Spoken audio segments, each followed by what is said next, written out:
मोक्षमार्गस्य नेतारं भेत्तारं कर्मभूभृतां ज्ञातारं विश्वतत्त्वानां वंदे तद्गुणलब्धये। हम सभी लोग 5वां अध्याय देख रहे थे, जिसमें कल देखा था द्रव्य का लक्षण। गुण पर्यायवत द्रव्यम, गुण और पर्याय वाला द्रव्य होता है।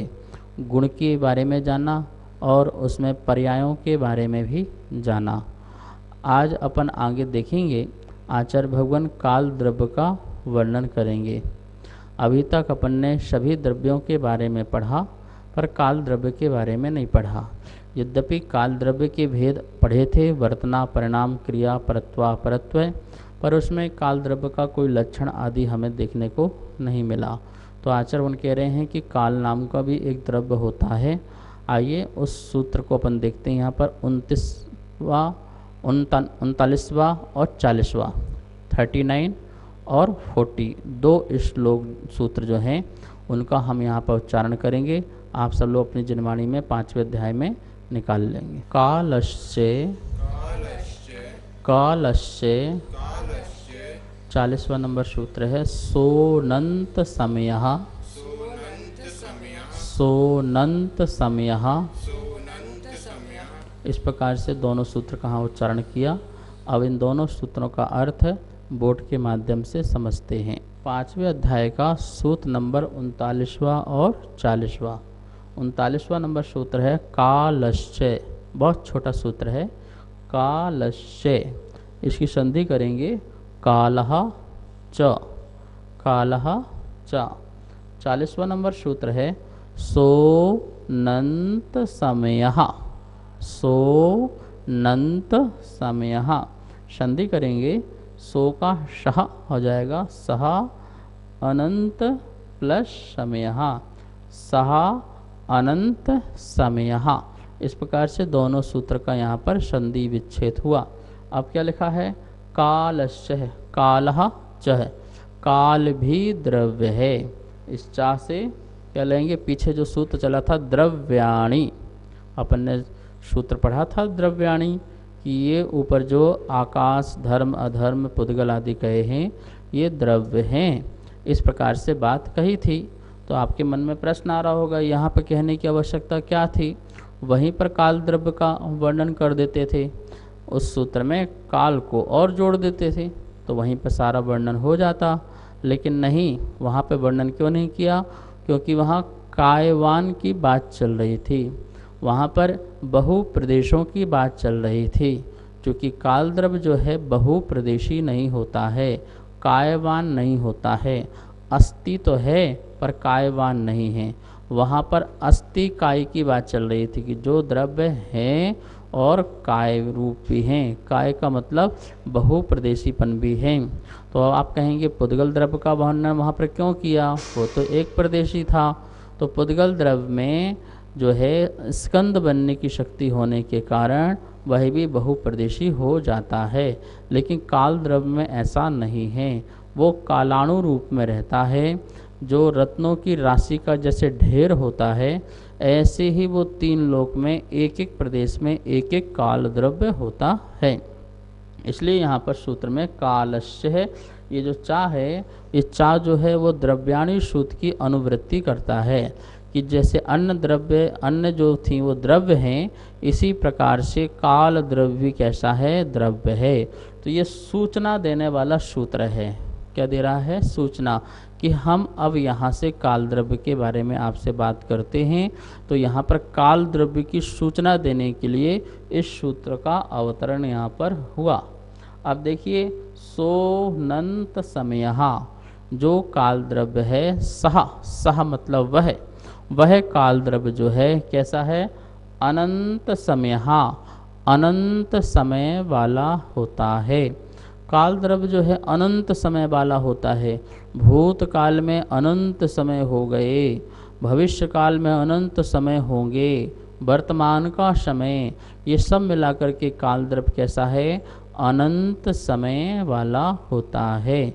इस प्रकार से यहाँ पर काल द्रव्य का विशेषता बता दी कि जो काल द्रव्य कैसा है, अनंत समय वाला जो है वह काल द्रव्य कहलाता है। अब देखिए यहाँ पे लिखा है काल द्रव्य।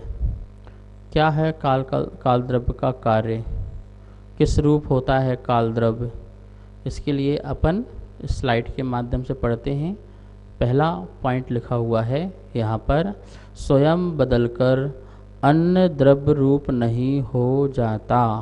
काल द्रव्य कैसा है, जो स्वयं बदल करके स्वयं बदल जाए और अन्य रूप हो जाए, ऐसा नहीं होता है।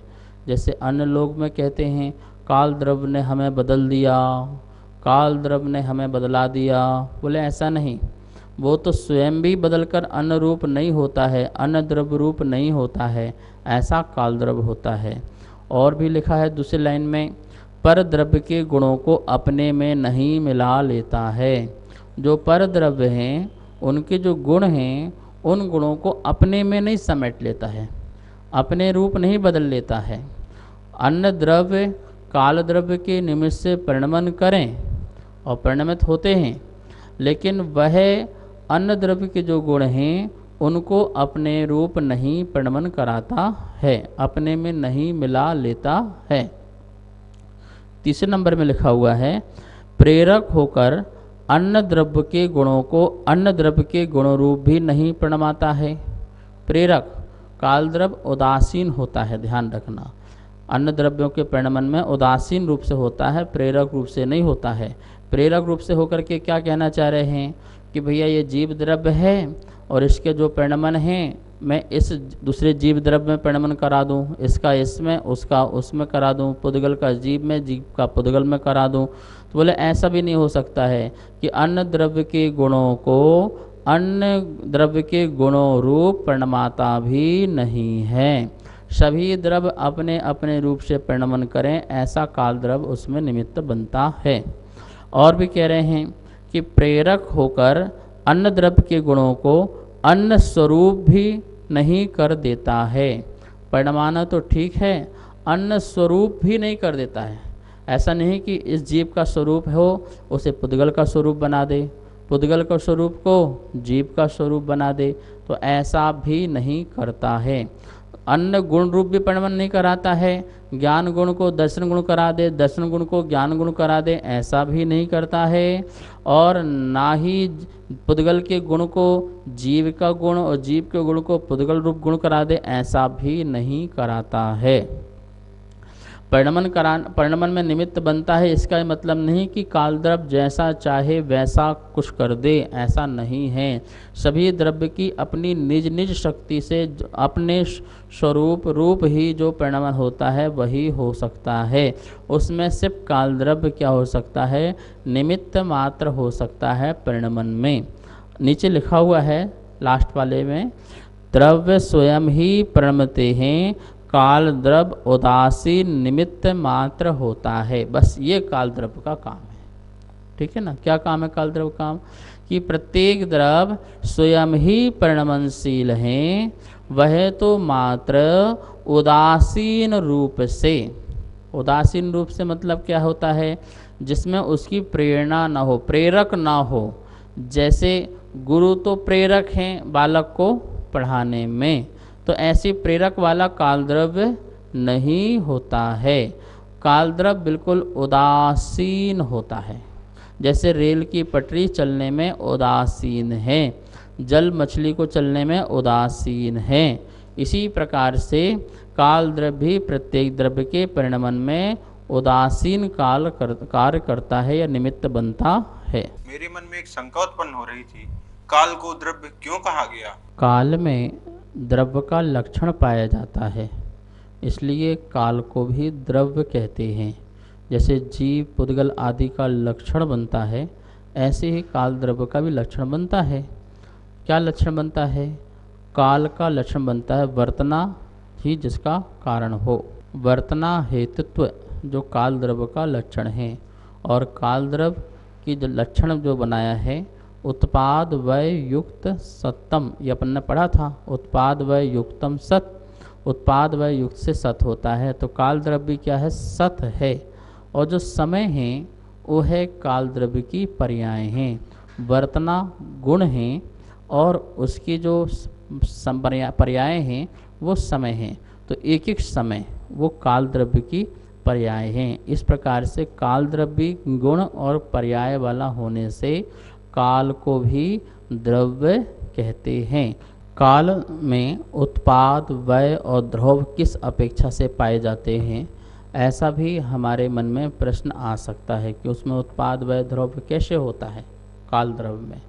तो काल में द्रव्यपना जो है वो 100 प्रत्यय से होता है और उत्पाद और व्यय जो होता है वो 100 पर दोनों प्रत्यय से होता है। जो द्रव्यपना इसलिए होता है क्योंकि उसमें स्वभाव से षड गुण हानि वृद्धि होती है, इसलिए वह द्रव्य रूप काल द्रव्य होता है। 100 पर प्रत्यय रूप से स्वयं ही वर्तन रूप होने के कारण वह स्व प्रत्यय होता है, और चूंकि पर पदार्थों को परिणमन में कारण बनता है, इसलिए वह पर प्रत्यय रूप भी होता है। इस प्रकार से जो काल द्रव्य है उसमें भी उत्पाद, व्यय और द्रव्यता घटित होती है, जो वस्तु का लक्षण होता है सत, वो सत भी काल द्रव्य में होने के कारण उसमें उत्पाद, व्यय, द्रव्य होती है। सर्वासिद्धिकार में आचार्य पूज्यपाद स्वामी ने भी यही कहा है, काल में ध्रुवता स्वनिमित्तक होती है क्योंकि उसमें अपने स्वभाव की व्यवस्था होती है। व्यय और उत्पाद पर निमित्तक है और अगुरु लघु गुणों की हानि और वृद्धि की अपेक्षा स्वनिमित्तक यह काल द्रव्य होता है। नमोस्तु आचार्य श्री, मेरे मन में एक जिज्ञासा उत्पन्न हो रही है कि काल द्रव्य में गुण और पर्याय किस प्रकार से होती? काल द्रव्य में भी साधारण गुण और असाधारण गुण दोनों प्रकार के गुण पाए जाते हैं। साधारण गुण जो सभी में सामान्य रूप से होते हैं, जैसे अचेतनत्व, अमूर्तत्व, सूक्ष्मत्व, अगुरुलघुत्व, ये जो साधारण गुण हैं ये काल द्रव्य में भी पाए जाते हैं। और असाधारण जो गुण हैं वो वर्तना हेतुत्व जो है वह काल द्रव्य का असाधारण गुण है, क्योंकि वह वर्तना हेतुत्व जो है सभी द्रव्यों में नहीं पाया जाता है। सभी द्रव्य एक दूसरे के परिणमन में निमित्त नहीं है, काल द्रव्य ही सभी द्रव्यों के एक दूसरे में परिणमन निमित्त होती है, इसलिए वर्तना हेतुत्व जो है काल द्रव्य का असाधारण जो है गुण होता है। काल द्रव्य को छोड़ करके अन्य द्रव्यों में यह वर्तना हेतुत्व गुण नहीं पाया जाता है। काल द्रव्य की जो पर्याय हैं वो कौन सी होती हैं, तो काल द्रव्य की पर्याय स्वभाव अर्थ पर्याय होती हैं। उसकी विभाव अर्थ पर्याय भी नहीं होती है और ना ही विभाव गुण द्रव्य पर्याय होती हैं। पूर्ण रूप से स्वभाव अर्थ पर्याय होती हैं। काल द्रव्य की स्वाभाविक पर्याय होती हैं, स्वनिमित्तक होती हैं। इस प्रकार से काल द्रव्य में भी गुण और पर्याय पाई जाती हैं। इसलिए जो सूत्र बना था गुण पर्यायवत द्रव्यम, वो सूत्र भी काल द्रव्य में घटित होता है। काल द्रव्य के भेद होते हैं, यहाँ पर अपन देखेंगे काल द्रव्य के 2 भेद हैं, निश्चय काल और व्यवहार काल। निश्चय काल और व्यवहार काल किसे कहते हैं? निश्चय काल के नीचे लिखा हुआ है द्रव्य और व्यवहार काल के नीचे लिखा हुआ है निश्चय काल द्रव्य की पर्याय। काल ये जो द्रव्य है वो निश्चय काल है और निश्चय काल की द्रव्य की जो पर्याय हैं वो व्यवहार काल हैं। अपन ये भी कह सकते हैं बहुत सारी पर्यायों का समूह जो है वो व्यवहार काल है और प्रति समय होने वाली जो पर्याय है वह निश्चय काल कहलाती है। प्रति समय की जो अवस्था है वो निश्चय काल है और बहुत सारे पर्यायों का समूह जो है वह व्यवहार काल। एक समय की पर्याय निश्चय काल होती है और एक समय के बाद 1 घंटे में कितने समय लगे तो वो हो गए सारे के सारे समय और स्थूल रूप से वो व्यवहार काल कहलाता है। निश्चय काल कालाणु होता है। क्या होता है? कालाणु। जबकि व्यवहार काल समय, घंटा, दिन आदि होता है। निश्चय काल जो है लोक प्रमाण असंख्यात होते हैं। कितने हैं निश्चय काल? लोक प्रमाण असंख्यात, क्योंकि लोक कितना है? असंख्यात प्रदेशी, तो प्रत्येक प्रदेश में एक एक कालाणु हैं। तो इसलिए असंख्यात लोक प्रमाण असंख्यात हैं। कौन? काल द्रव्य। व्यवहार काल कितने हैं? अनंत पर्याय, मतलब भूत भविष्य वर्तमान मिला करके अनंत पर्याय समाविष्ट हो जाती हैं, वो व्यवहार काल कहलाता है। अब देखिए यहाँ व्यवहार काल लिखा हुआ है कि व्यवहार काल में क्या क्या आता है।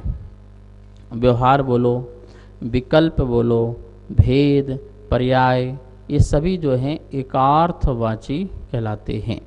व्यवहार काल व्यंजन पर्याय का अवस्थान काल कहलाता है। वह व्यंजन काल जो है कितने समय तक रहा, वो सब व्यवहार काल कहलाता है। जैसे हम मनुष्य पर्याय में हमारी 50 वर्ष की उम्र है, 40 वर्ष की, 100 वर्ष की उम्र है, तो 100 वर्ष तक जो यह अपनी अवस्था रही वो कौन सी कहलाएगी? वो सब व्यवहार काल कहलाएगी, क्योंकि वो हमारी व्यंजन पर्याय है, पर के निमित्त से बनी हुई हमारी अवस्था है। तो ऐसी अवस्था को में लगने वाला जो समय है, वो समय जो कहलाएगा वो व्यवहार काल कहलाएगा। व्यंजन पर्याय अर्थात दीर्घ काल तक रहने वाली पर्याय। इसी प्रकार से व्यंजन पर्याय हमने 2 प्रकार की बताई थी आपको, शुद्ध और अशुद्ध। सिद्ध भगवान की जो व्यंजन पर्याय है वो अनंत काल तक ऐसे ही रहेगी, ठीक है ना। और अपनी जो पर्याय है वो शादी शांत है, आदि होकर के शांत भी हो जाती है, अंत भी हो जाती है, तो वो व्यंजन पर्याय। तो इस प्रकार से दीर्घ काल तक होने वाली जो पर्याय है वो व्यंजन पर्याय कहलाती है। जैसे बालक, देव, मनुष्य आदि, ये सभी कौन सी पर्याय हैं? ये व्यंजन पर्याय हैं। इस प्रकार से पुद्गल में लगा लेंगे, ये पिच्छी, कमंडल, ये शास्त्र, ये पुद्गल की क्या है? ये व्यंजन पर्याय हैं, दीर्घ काल तक ऐसी ही बनी रहती हैं। तो इन सब में उत्पाद व्यय होता है, और उत्पाद व्यय में कितना समय लगा, वो स्थूल जो समय है वो सभी व्यवहार काल कहलाता है। जैसे बालक जो है कितने वर्ष का हो गया, ये युवा कितने वर्ष का हो गया, ये वृद्ध कितने वर्ष का हो गया, तो ये किससे पता चलेगा? ये हमें काल द्रव्य से ही पता चलता है। अब यहाँ पर लिखा हुआ है द्रव्य की पर्यायें, जगन्य स्थिति कितनी है। जो ये काल द्रव्य की जो जगन्य पर्याय है उसकी स्थिति कितनी है एक समय। वैसे सभी द्रव्यों की जो जघन्य पर्याय होती है वो कितनी होती है? वो एक समय की होती है। हमारे जो परिणाम हैं प्रति समय के परिणाम होते हैं, पर हमें उन समयों का उपयोग में आना नहीं हो पाता है, तो अनुभव में नहीं आता है हमको तो बहुत स्थूल अवस्था समझ में आती है।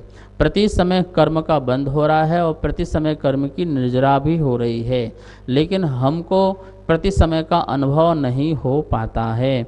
बहुत सारे समय मिलकर के हमारे उपयोग का विषय बन पाता है। तो यहाँ कह रहे हैं द्रव्य की पर्याय की जगन्य जो स्थिति है वो कितनी है?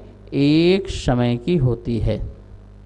आकाश के एक प्रदेश पर स्थित परमाणु मंद गति से गमन कर अनंतर प्रदेश पर स्थित हो, इसमें लगने वाला जो समय है, काल है, वह समय कहलाता है।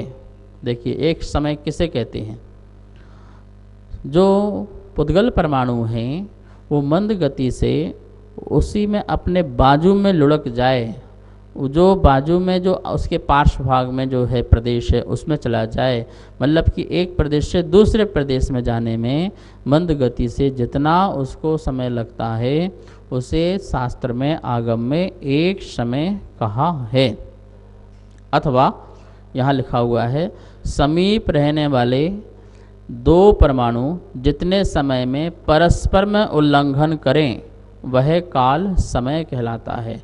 समीप रहने वाले दो प्रदेश में परमाणु हैं, दोनों आपस में एक दूसरे का उल्लंघन करें, तो उल्लंघन करने में जितना समय लगा तो वह जो समय है वह क्या कहलाता है? एक समय कहलाता है। इस प्रकार से यह एक समय की परिभाषा कहलाती है। नमोस्तु आचार्य श्री, आपने अभी काल के बारे में बताया तो मेरे मन में एक जिज्ञासा उत्पन्न हुई, काल द्रव्य कितने होते हैं? जितने लोक के प्रदेश होते हैं उतने ही काल द्रव्य होते हैं, अर्थात लोक के जो प्रदेश हैं वो असंख्यात हैं, तो काल द्रव्य भी कितने हुए? असंख्यात हुए। प्रत्येक प्रदेश पर एक एक काल द्रव्य होता है, जिसे कालाणु भी कहते हैं। आइए स्लाइड के माध्यम देखते हैं किस प्रकार से वो तीन लोक में काल द्रव्य होते हैं। देखिए यहाँ पर एक चित्र बना हुआ है तीन लोक का, और उसमें डॉट डॉट डॉट डॉट बने हुए हैं। तो इसी प्रकार से काल द्रव्य प्रत्येक प्रदेश में रहता है। जैसे अपन एक घड़े में सरसों के दाने भर दो या रत्न भर दो, तो इसी प्रकार से काल द्रव्य भी पूरा जितने प्रदेश हैं, एक भी प्रदेश ऐसा नहीं है जिसमें काल द्रव्य ना हो। तो प्रत्येक प्रदेश में एक एक काल द्रव्य होता है, तभी तो प्रत्येक द्रव्य का परिवर्तन हो सकता है। यदि काल द्रव्य प्रत्येक प्रदेश में ना होगा तो प्रत्येक द्रव्य का परिवर्तन नहीं हो सकता है, निमित्त नहीं बन सकता है वह प्रत्येक द्रव्य के परिवर्तन में। तो क्योंकि द्रव्य जो है आकाश के, लोकाकाश के प्रत्येक स्थान पर होता है। जैसे धर्म द्रव्य, अधर्म द्रव्य पूर्ण अखंड रूप से वह आकाश में, लोकाकाश में पाया जाता है। जीव द्रव्य भी हैं, पुद्गल द्रव्य भी हैं, उन सब में परिणमन में निमित्त बनता है काल द्रव्य। इसलिए प्रत्येक प्रदेश में काल द्रव्य होता है, उसे कालाणु भी कहते हैं। काल द्रव्य भी द्रव्य है। क्यों द्रव्य है? इसलिए क्योंकि वह सबसे पहले सत स्वरूप है। यहाँ लिखा हुआ है सत स्वरूप है और अचेतन है, अमूर्तिक है, उत्पाद व द्रव्य से सहित है, नित्य है, निष्क्रिय है, गुण पर्याय वाला होता है, अवस्थित है और एक प्रदेशी है। इन सभी तमाम कारणों से काल द्रव्य भी द्रव्य कहलाता है। अब देखिए काल द्रव्य की सिद्धि करते हैं। यहाँ पे लिखा हुआ है काल द्रव्य की सिद्धि। पहला नंबर लिखा है काल है, क्योंकि सभी द्रव्यों के परिणमन में साधारण कारण की आवश्यकता अनिवार्य है। वर्तना होना जरूरी है ना, तो पहला साधारण कारण अनिवार्य होने के कारण काल द्रव्य की क्या होती है? सिद्धि होती है। कालाणु एक प्रदेशी ही क्यों?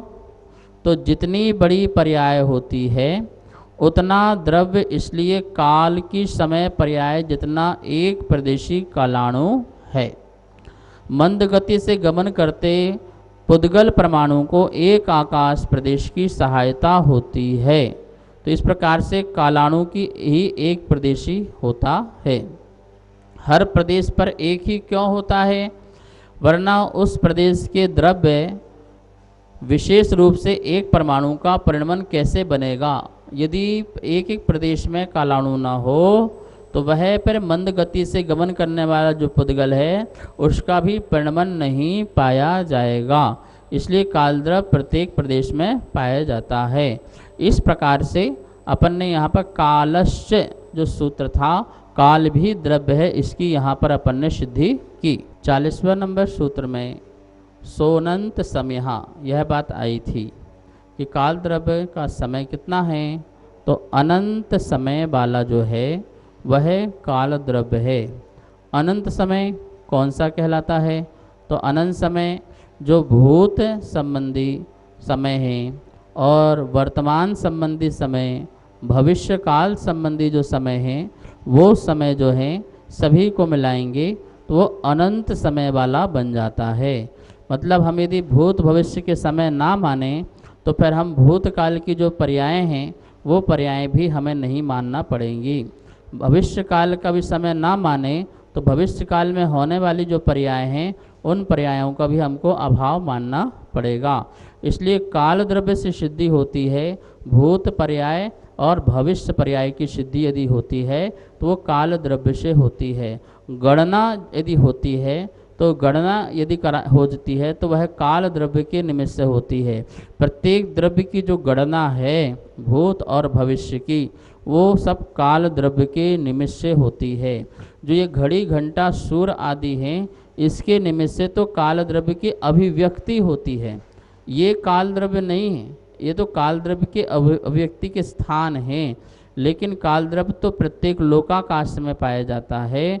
वह कालद्रव्य के माध्यम से भी अनंत समयों का हमें ज्ञान होता है, अन्यथा हमें अनंत का, संख्यात का, असंख्यात का कोई ज्ञान हमको नहीं हो सकता था। आज यहाँ पर ही क्लास का संपन्न करेंगे स्वाध्याय, और हम सब लोग जिनवाणी स्तुति करेंगे।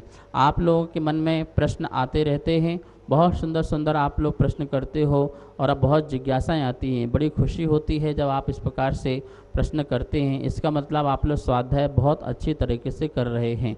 आने वाली जो पाठशाला होती है क्लास, उसे भी आप ध्यान से सुना करें, उसे आगम धारा शंका समाधान को ध्यान से सुना करें, क्योंकि उस आगम धारा शंका समाधान के माध्यम से आपके तत्वार्षु संबंधी और भी जो आपकी समस्याएं हैं उसका समाधान होता है। आप लोग इसी तरह से स्वाध्याय करते रहें, यही हमारी मंगल भावना है और कामना है। आइए अब हम सब लोग जिनवाणी स्तुति करते हैं। जवाणी के ज्ञान से सूझे लोकालो, सोवाणी मस्तक धरूं सदा देत हो धो। हे जिनवाणी भारती तो हे जपो दिन रेन, जो तेरी शरणा धरे सो पावे सुख चैन। सभी को बहुत बहुत मंगल आशीर्वाद।